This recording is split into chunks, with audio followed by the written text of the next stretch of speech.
अस्सलाम वालेकुम जी स्टूडेंट्स, क्या हाल है आपके।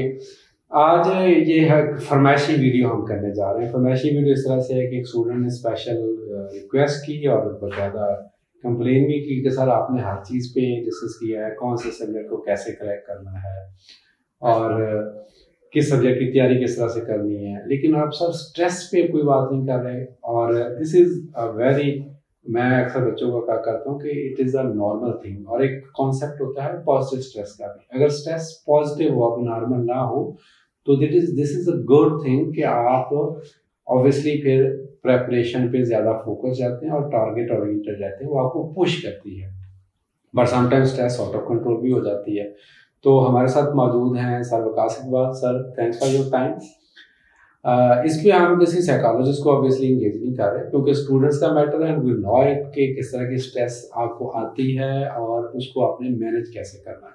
अच्छा सर, अभी जो इमीडिएट स्ट्रेस है ना, वो तो ये है कि कम से कम 20,000 लोग जो हैं उनका रिजल्ट आने वाला है, ठीक है।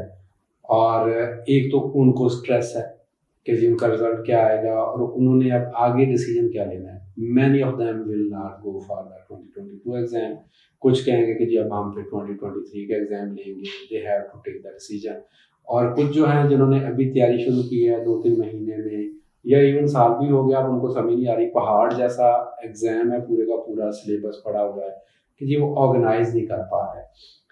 तो चीज़ें तो स्ट्रेस बिल्ड हो रही है कि उनको टारगेट अचीवमेंट में प्रॉब्लम आ रहा है, ठीक है। आप अपने स्टूडेंट्स को इस बारे गाइड भी करते रहते हैं, हम भी गाइड करते रहते हैं।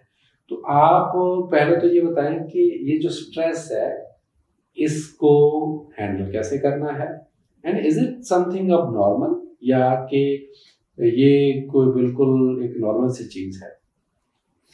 अच्छा, पहली बात तो ये है कि हम बहुत कुछ यूनिक करते रहे हैं, तो आज एक और यूनिक वीडियो है। मुझे खुशी इस बात की कि मैं उसका हिस्सा हूं। ठीक है जी, शुक्रिया। स्ट्रेस देखें, ये जिंदगी का हिस्सा है।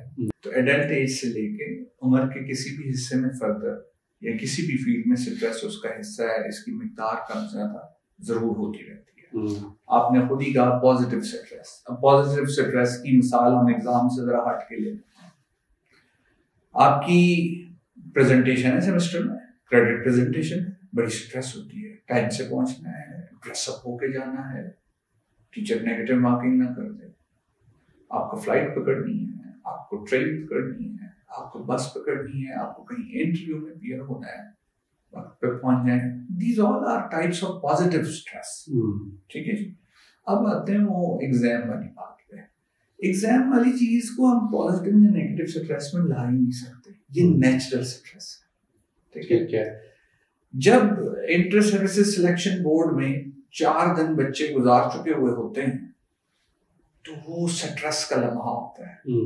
उनका तरीका ये है कि वो आते हैं, किसी का नंबर पुकारते हैं, अच्छा उसको बुला रहे हैं। आगे बुलाने का मतलब ये समझा जाता है कि री इंटरव्यू है, तो दैट मींस इनको बताना है कि आप आईएएस भी तो क्लियर कर, राइट। स्ट्रेस का माहौल वहां पे भी होता है। अब आजकल सीएसएस में स्ट्रेस का माहौल इसलिए चल रहा है कि रिजल्ट आने को है।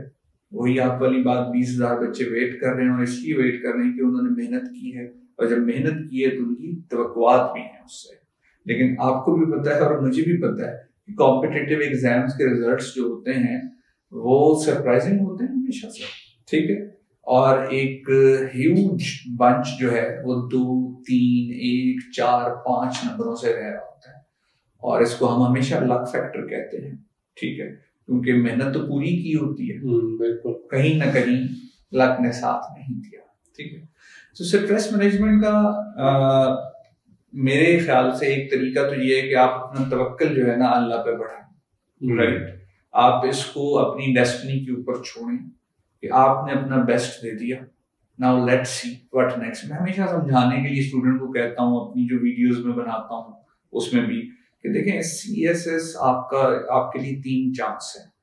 ये करियर तब बनेगा the day when you enter in civil service academy after allocation, उस दिन से ये करियर है, उससे पहले ये चांस ही है।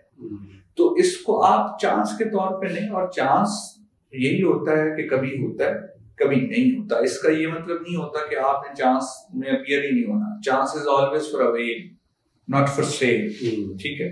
तो रिजल्ट वालों को मैं यही कहूंगा कि जिन्होंने 2 चांसेस पढ़े हैं या एक चांस पढ़ा हुआ है, वो तो पहले से ही उसकी तैयारी रखें ना। अगर हो जाता है, अल्लाह करे हो जाता है, तो फिर भी वो उस चांस की तरफ जाएं, और अगर नहीं होता तो फिर तो ऑब्वियसली उन्हें जाना ही है। अब यहाँ पे बात आके रुक जाती है कि अक्सर बच्चे पूछते हैं मुझे थोड़ा गैप लेना चाहिए 1 साल का, या कॉन्टिन्यूस चले जाना चाहिए, या मैं अभी PMS दे लूं और फिर अगली अटेम्प्ट में CSS दे लूं। ठीक है, इसमें देखें 2 किस्म के कैंडिडेट्स होते हैं। एक वो होते हैं कि जो सब कुछ अपना सेट असाइड करके इस सिविल सर्विस के दोनों एग्जाम या एक एग्जाम के लिए आए, उनके लिए तो मेरा नहीं ख्याल कि गैप देना तो जरूरी होता है, अनलेस कोई फाइनेंशियल इश्यूज हो जाएं तो they should go for a job. Those who are already having a job but in the meanwhile they interrupted, 3-4 months का ब्रेक लिया, एग्जाम दिया, फिर जॉब पे चले गए, ठीक है, उनको फिर चॉइस खुद कर रहे हैं कि वेयर टू प्लेस देमसेल्व्स। अगर वो PMS की तरफ जाना चाहते हैं तो they can take a break, ठीक है। अगर वो PMS की तरफ नहीं जाना चाहते तो वो भी फुल रिदम में 3 चांसेस इकट्ठे कर सकते हैं। अच्छा, अब स्ट्रेस हर लेवल पे है। देखिए, आप तैयारी कर रहे हैं तो स्टूडेंट का स्ट्रेस क्या है कि जी 12 पेपर है, अभी तो मैंने 200 मार्क्स का एक किया है, अभी पीछे ये भी रहता है, ऐसे भी रहता है, इस्लामियत भी रहता है, पाक अफेयर्स भी रहता है, ये होते हैं स्ट्रेस। अच्छा चलो जी, ये भी कर लिया, मॉक एग्जाम भी दे लिया, अब आ गया मरहला के एग्जाम होना है, लेट्स से 14 फरवरी को, ठीक है, सुबह शाम पे बीच में 2 घंटे का वक्त होता है, तो उसका अपना एक स्ट्रेस होता है, ठीक है। हर कैंडिडेट को तीसरे पेपर में हेक्टिक एक्टिविटी की वजह से थोड़ा बहुत बुखार हो ही जाता है, सही है। अब वो 6-7 दिन, क्योंकि अक्सर पेपर लगातार होते हैं, ऑप्शनल्स भी 8 दिनों में तो खत्म हो जाते हैं ऑलमोस्ट, मतलब कम से कम आपके पहले 10 पेपर्स तो हो ही जाते हैं, ठीक है। तो 10 पेपर्स के लिए आपको क्या करना चाहिए? देखें, पहली बात तो ये कि हर मेंटोर यही समझाता है, अगर खुदा ना खास्ता आपका एक पेपर थोड़ा सा हल्का चला गया है, आपकी तवक्कुआत के मुताबिक नहीं हुआ, अब जो हो चुका वो हो चुका, आप अगले पेपर को उसके चक्कर में खराब मत करें, फोकस्ड रहे, ठीक है। और 200 वाले पेपर्स में तो गेम आपके हाथ में होती है, आप दूसरे से भी तो स्कोर ले सकते हैं, बिल्कुल सही, ठीक है। प्लस ये कि इसमें ना ईटिंग हैबिट बड़ा मैटर करती है। लोग स्ट्रेस में बहुत ज्यादा आके ना अपनी बेसिक डाइट को फॉरगेट कर देते हैं, ये बहुत गलत तरीका है।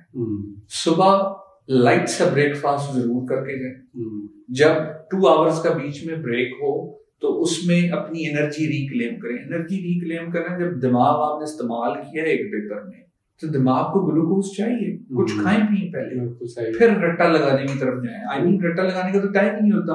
अक्सर का कोई दोस्त 1-2 साथ होते हैं, वो आपस में डिस्कशन करते हैं, यही इनफ होती है। और फिर जो बहुत ज्यादा रट्टा लगा के जाते हैं वो फिर वापस आके exploring the world of English दीवार में मार रहे होते हैं। इससे तो 2 इडियम्स भी नहीं आए, आपने देखे ही हैं ये सारे मनाज़िर भी देखे हो। इसके बाद मरहला आ जाता है साइकोलॉजिकल असेसमेंट और इंटरव्यू का। Again stress is there. कितना लोग करते हैं कि जी पॉजिटिव रहो, ये करो, वो करो। जब साइकोलॉजिकल आप देने जाते हैं, उन्होंने इतने कम वक्त में इतने फॉर्म्स, इतने परफॉर्मे फुल करवाने होते हैं कि आपको होश ही नहीं होती कि पॉजिटिव क्या है और नेगेटिव क्या है। वो आपको थकाते हैं लगातार। अब आ जाता है इंटरव्यू। इंटरव्यू में लोग कई किस्म की तैयारियां करते हैं, ड्रेस के बारे में कंफ्यूज होंगे, ये सारी चीजें हो जाती हैं। जब वो पैनल के सामने जाते हैं तो कितना टाइम किसका इंटरव्यू हुआ, 25 मिनट हुआ, एक का 10 मिनट हुआ, एक का 40 मिनट हुआ। अब तीनों अपनी अपनी जगह स्ट्रेस में, मेरा कम क्यों हुआ, मेरा एवरेज क्यों हुआ, मेरा ज्यादा क्यों हुआ, राइट। तो stress is part of CSS। जिस तरह पुलिस की एक जॉब की नेचर ऐसी है कि वो फुल ऑफ स्ट्रेस है, और हमारे जैसे मुल्क में तो वो है ही स्ट्रेस, निरी स्ट्रेस है। तो CSS में जब आप आते हैं तो याद रखें, it's a game of pressure. Pressure means stress, so you need to handle stress alongside. अभी जो आखिरी महीने होते हैं ना, जब बच्चों ने रिविजन्स करनी होती है, इस टाइम भी स्ट्रेस बहुत होता है। तो मैं उन्हें एक टिप देता हूँ, मैं नहीं कहता हूँ कि देखें आप जो सब्जेक्ट रिवाइज कर रहे हैं उसकी किताब या किताबें और स्टाफ आपकी टेबल पे आपके बेड पे नजर आना चाहिए, बाकी सब चीजों को छुपा दें।